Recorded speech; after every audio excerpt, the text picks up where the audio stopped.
Okay, so before I get to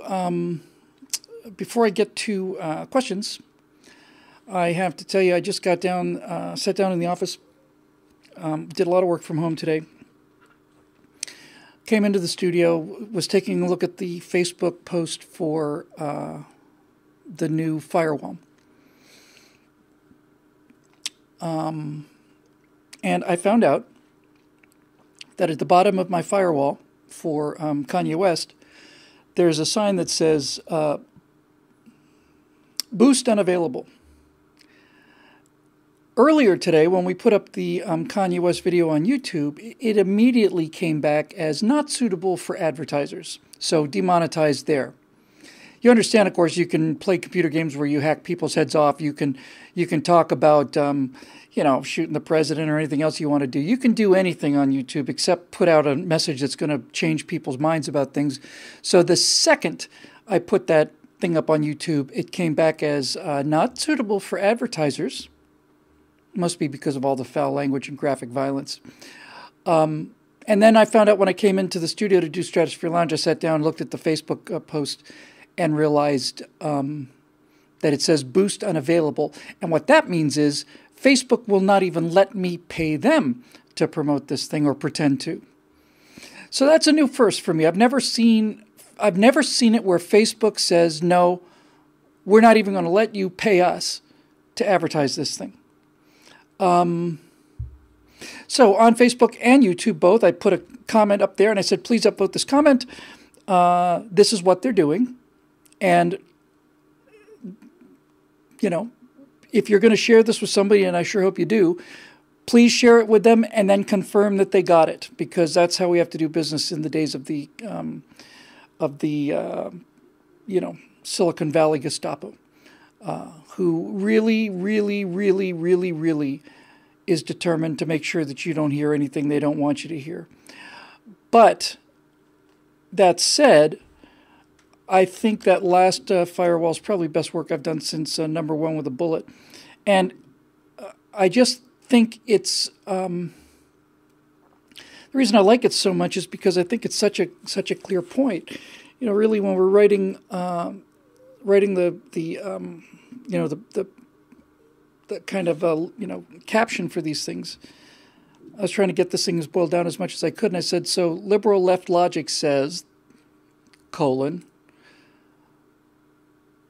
the only people that support Donald Trump are old white racists.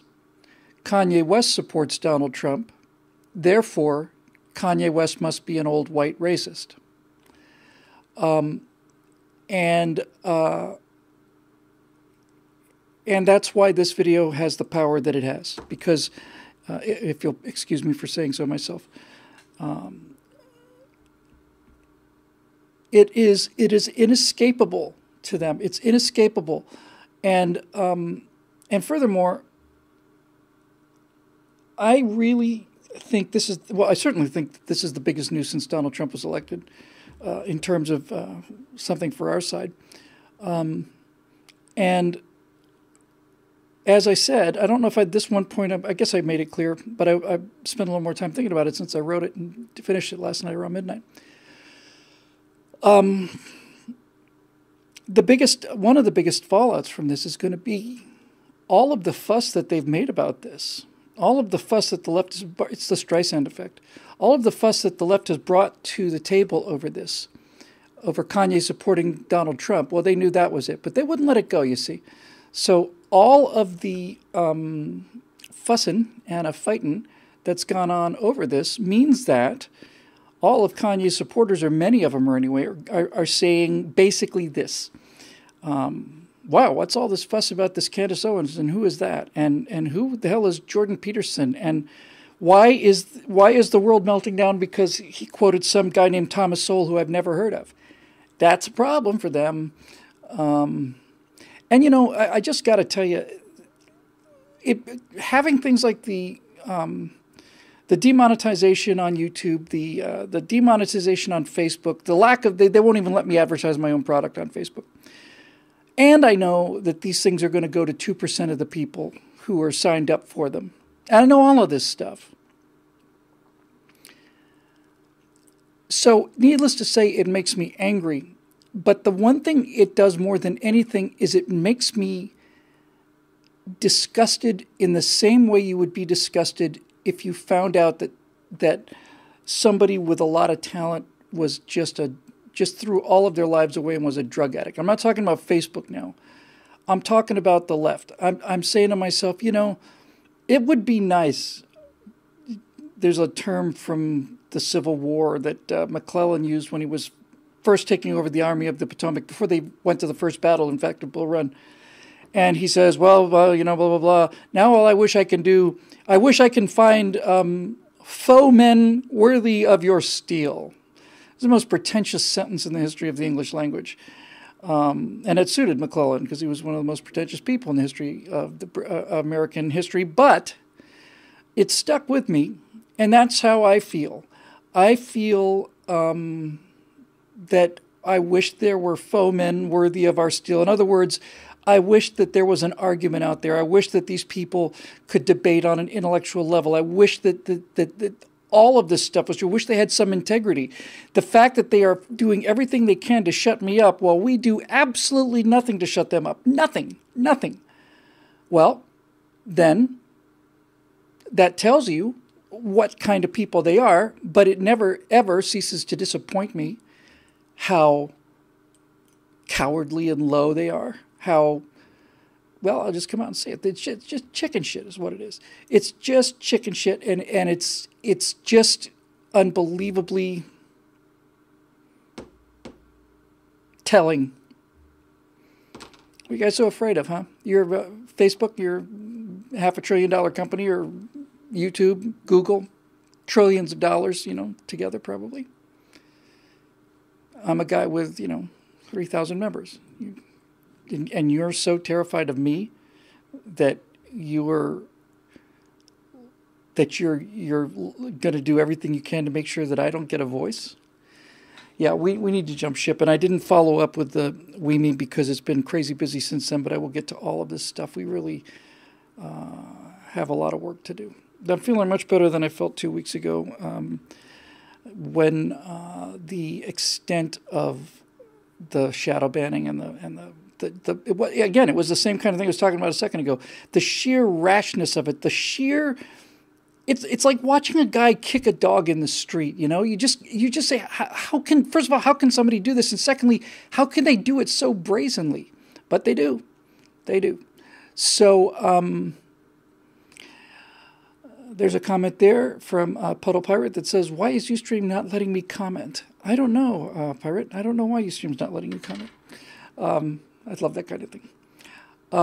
In any event, this Kanye thing is very big, and I have been a huge critic of Kanye West for his absolutely inflated ego and the George Bush hates black people and all the rest of it. But I am beginning to see, let me just put it this way. This guy is possibly not the same guy that did all that. This kind of weird sort of wasn't a fantasy exactly. Sometimes I prepare for arguments in advance. I kind of get ready for them in advance. And I remember thinking, when this video was done, I thought, well, he listens to Peterson and Candace and Soul and all the rest. I wonder if he's going to get a chance to see this video. I wonder if Kanye West is going to get a chance to see it. And if he does, I wonder if he's going to contact me. I don't expect this to happen. I really think there's a microscopic chance of this happening. But the reason I bring that up is because of this. Because if I had Kanye West's ear, I wouldn't advise him to do more conservative commentary. I wouldn't tell him to do any of that stuff. I wouldn't give him a list of people to read. I wouldn't do any of that stuff. I would say to him, Kanye, the big step is the ego and the pride. You're a famous man and you're a rich man, but you could conceivably become a great man, but you absolutely won't do it if you continue with this kind of ego. And some part of you understands this to be true. Because he's compared himself to Jesus. He says he's the Henry Ford of the age. He's the Apple, Steve Jobs of the age, and on and on and on and on and on, constantly going on and on and on about how great he is. And that is the box that he's in now, along with every other major celebrity. But listening to not just what he's quoting, but how he's quoting it, he is on camera going through a process of waking up that many of us on the right, conservatives today, went through. Many of us feel like we started thinking about this stuff and looking at it. It all makes sense, and it's all beautiful and fits together. And I think we all went, holy crap, there's something to this. For those of us that were not lucky enough to be born into this value set. So it seems to be right in front of my eyes that every day he's just... See, here's the thing, and this is an important distinction. It's not that Kanye is reading our propaganda when he was only reading their propaganda. But the things that he's quoting are the kind of things that sound like the truth. For instance, the bottom of his Thomas Sowell quote was, he said, socialism has never benefited the masses. It's always just been for the prideful elite. That's not a Donald Trump rallying point. That's a sound of a person who's thinking about things. And while I think in the past his personality has been just so obnoxious to me, and the Taylor Swift thing especially, I really despise the guy. And it's not like all of a sudden he's my hero, but all of a sudden he's my hero because he's going through what so many of us went through. And I don't think he's going to be a conservative commentator. But the main thing now, and the main point of that video was he has given people permission to believe in these things. And as a benefit, he's also given some of them a curiosity as to what the fuss is about. But the main thing is, if Kanye West supports Donald Trump, then their entire theory of us is wrong.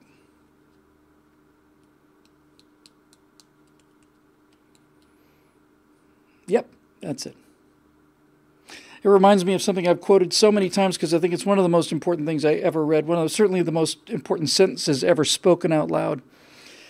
And it was by one of these Confederate fire breathers towards the end of the Civil War, late 1864, early 65, and the Confederacy is just getting smaller and smaller and smaller, and then it's bisected and the whole West is gone, and they're just shrinking around, Atlanta and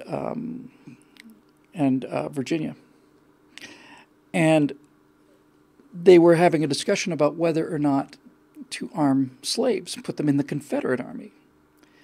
And one guy stood up, and he was so aghast and outraged by this. And he said something I'll never forget as long as I live. He said, if slaves make good soldiers, then our entire theory of slavery is wrong. And that, to me, was the most clear statement of the facts that I think you can possibly ever record. If this is true, then our entire theory is wrong. And this is where this whole thing with Kanye is so important. He has such credibility, the whole, he's doing these videos for Black Lives Matter kind of thing, where he's up at the barricade and fighting these faceless police, and he told George Bush off on national television, and for him to be talking about these things, you can here's another way to look at it. You might be able to say Thomas Sowell is an Uncle Tom or Candace Owens or whatever, because nobody really knew who these people were. It's all a gigantic lie, but they can throw that charge and it'll stick because nobody knows who these people are on the left. But it's going to take some doing to make people think that Kanye West is an Uncle Tom. And this is fundamental and foundationally important. And you can only hope, you know. I don't think it's time yet. It may not ever be time. There are some signs that people have had enough of this progressive nonsense. And I remember Glenn Reynolds writing about this. I don't know if it was his idea, whether he just posted it. I think he certainly helped develop the idea. But the idea of a tipping point, and basically what he said is, the more repressive a society is, the faster the collapse will be, and the harder the collapse will be. So Nazi Germany is here on, you know, May 7th, and on May 8th, it's gone. The Soviet Union's here for 70 years, and then the next day it's gone. It didn't just fade out, just fell, disappeared. When they say the Soviet Union fell, that's what it did. It just collapsed. It just went down like, you know, like a skyscraper on a Tuesday morning. And Stout Cat there in the comment section hit it right on the head. The term is a preference cascade. Basically what it says is, you have people, basically, I mean, it makes a lot of sense, right? You have people in this country, all around the world, they have different opinions. Certain things appeal to people more than others. So you've got the people on the extreme right and the extreme left, and they're warriors, and they're not likely to change their mind. Just mind, some of them will. Evan Sayet pointed out a couple days ago, by the way, at lunch. He said, I could name you 50 people I know who were liberals and who became conservative, but I don't know one person who was a conservative and became a liberal. Actually, Tom Dreesen said that. And Evan Sayet said, yeah, well, once you know something, you can't unknow it. But so back to this whole preference cascade thing. So you got these people on the wings, and they're not doing anything. And the board is, look, we won the last election. We know it's tilting left, and it's heading worse in the future and all the rest of it. But here's basically a board that's balancing on a fulcrum, right? So when everybody is telling everybody else that you've got to be a liberal, everybody moves off to the left. And the more people move to the left, the more that these people feel like, holy cow, well, I'm all alone. Nobody believes what I believe, and I don't feel comfortable talking about it anymore. They end up going that way. Now, that's exactly what's been happening with the left, and that's why the left has been enforcing this political correctness, because they know that if we have an open conversation about this stuff, if, for instance, if Facebook or YouTube would just evenly distribute the videos. In fact, if Facebook or YouTube would do the shocking thing of sending the videos out to the people who hit the like button because they want to see the videos. If you've done that, you basically, with all of this control and all of this political correctness and all this repression, they're pushing down hard on the left side of the plank, and they still can't get it to tip over. But here's the thing about a preference cascade. When one person with a big reputation moves, that move brings some of those people in orbit around that person with them. And as those people go, the pressure over here gets looser, and they simply begin to shift. And once somebody like Kanye has taken the heat, it's not just the heat. What I think is going on right now as we record this show is this. I think that there are a number of liberals out there, big name liberals, and obviously many more anonymous people, but I think there's a lot of big name people out there who are looking at what is happening to Kanye West, and they are beginning to have serious questions, not even about their political philosophy so much as this whole idea of political correctness. You know, when another rapper issues a death threat, you know, have the Crips go out and kill Kanye West because he changed, you know, because he had a different opinion about things. Even the densest progressives, I'm not talking about the people on the far left. It's not a question of they don't understand this. They understand it perfectly. They're just evil. Anybody could write the things they wrote about me are evil. I've written some harsh things about Michael Moore, but everything I've ever said about Michael Moore is true, and I had to verify it was true before I printed it. So, yeah, going back, just because it's interesting, Edward Smith Actual says, well, there was one guy, good guy on The Matrix who tried to get back, and that was Joey Pentalone. And he wasn't a good guy, Edward. He was the Judas of that movie. He was the traitor. unless I mistook your meaning, which is not only possible but likely.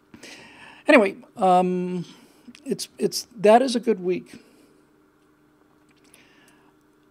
As I said a couple weeks ago, I was facing, well, not just the financial consequences, although they'll certainly get your attention, but I was also facing the future of the country consequences for the fact that the Facebook, Twitter, and YouTube banning was so overt, so obvious. Sabo, gone. He's off of Twitter.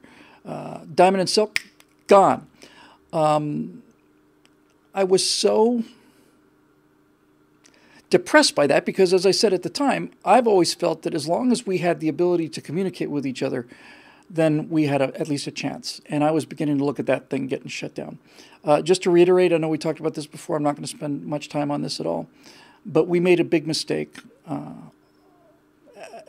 The whole country made a big mistake, although they don't realize it yet. Half of us do. By depending on Facebook and YouTube. In the early days of blogs, if you wanted to see, Steve Crowder, you went to stevecrowder.com, or if you wanted to see me, you went to eject. Scott was at Scrappleface, Steve was at Vodka Pundit. Instapundit was linking everybody, and so was, I forgot their name now. So I had my own domain and my own web server, and so did Scott, and so did Steve, so did everybody else.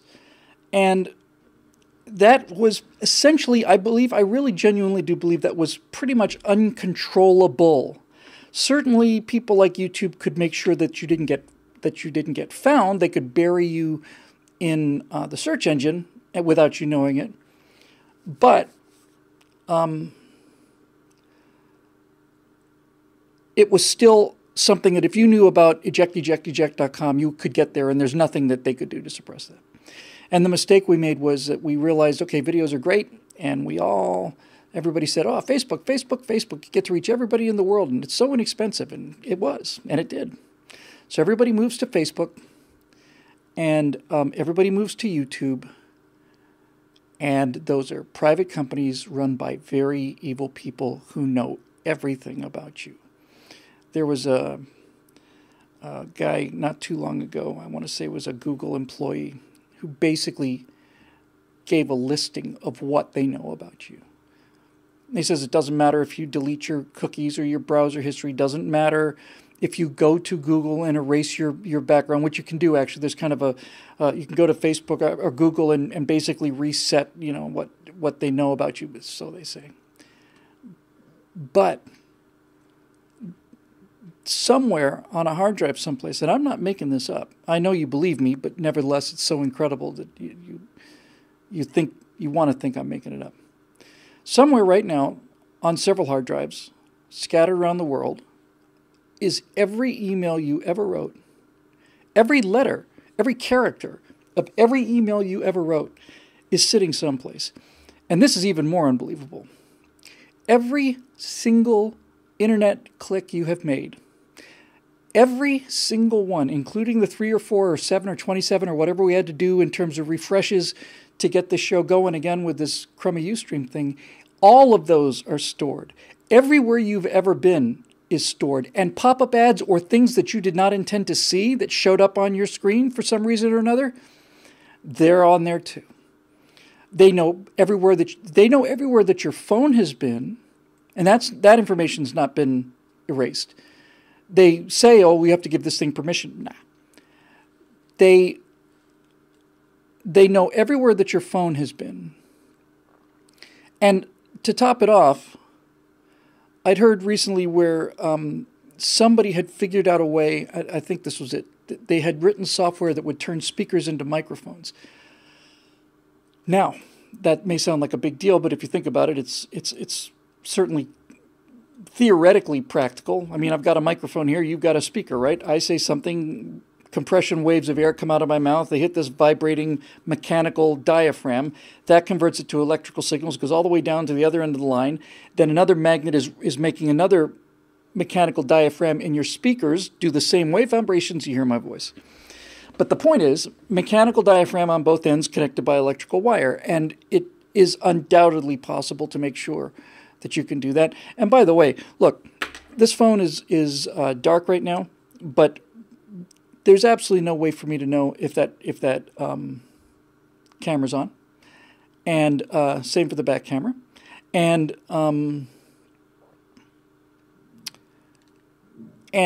I have no doubt they can turn it on whenever they want to. I'm quite sure that they could turn it on when the phone is turned off.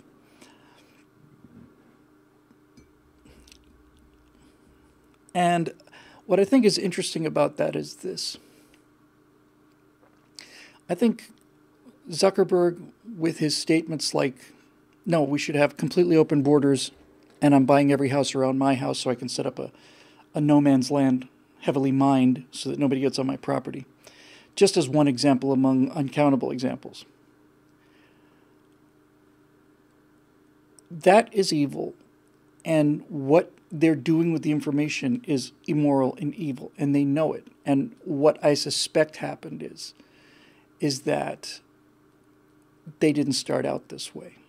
I think they. I have a. Well, Zuckerberg always struck me as just a really bad guy, but I suspect that most of the people in this game didn't start out that way, and I suspect they either convinced themselves because of the worship of the technology, or because of financial incentives, or fame, or all three. But I think they convinced themselves that the ability to record everything everyone is doing was good somehow. Was good. Was worthwhile. But this is why you don't let children have guns, right? Because Mark Zuckerberg is, one of the 3 or 4 richest men in the country, hundreds of billions of dollars. The main thing, Gadsden Barb says that Facebook didn't start out that way. It didn't start out that way. It's precisely my point, Barb, and I know you're not arguing with me, but because no one would dare do that. But that's what it is. I don't know how anybody resists that kind of power. And every now and then I say something that I like a lot, and I just repeat it endlessly, and here's one of them. If I was made the absolute ruler of the earth, the first thing I would do is I would say, take this power away from me right now. It's like Aragorn with the ring, or Sam.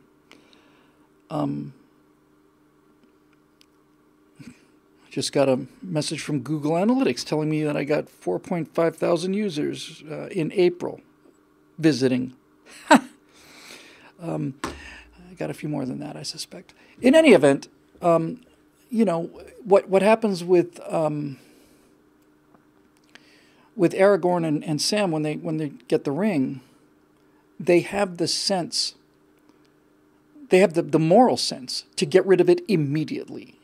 Gandalf has the sense to never touch it in the first place, not because they're better than other people and immune to the temptation, only that they're aware of the fact that if they do pick this thing up, then they are going to become the thing that they hate and are fighting against. And these people never saw it. And that's kind of back to the thing I said, if I could say anything to Kanye, I would tell Kanye, you need to get over the ego. Just lose it. There's not a person out there who's listening to you, and there's millions of them, tens of millions, hundreds of millions of them.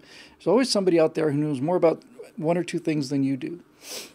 And when you have to tell everybody how smart you are, that's an indication that you don't really believe it. But in any event,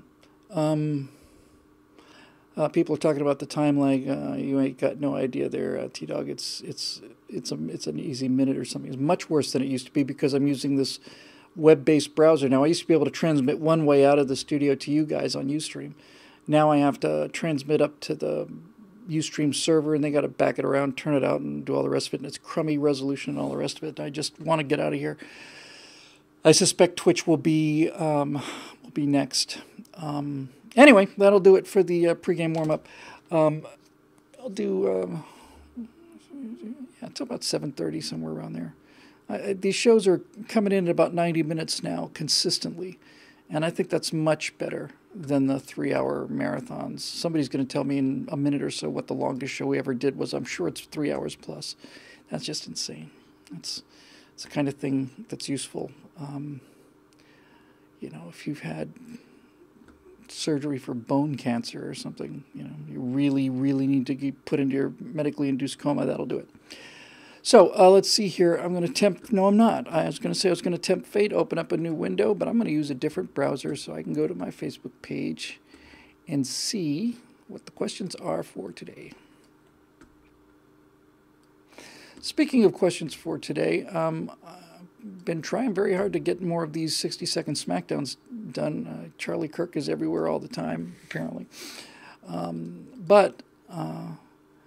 You know, we've been constantly looking for members-only content, and we've certainly changed it a bunch. We went through, you know, time over targets until finally we just weren't getting any more time over target questions. We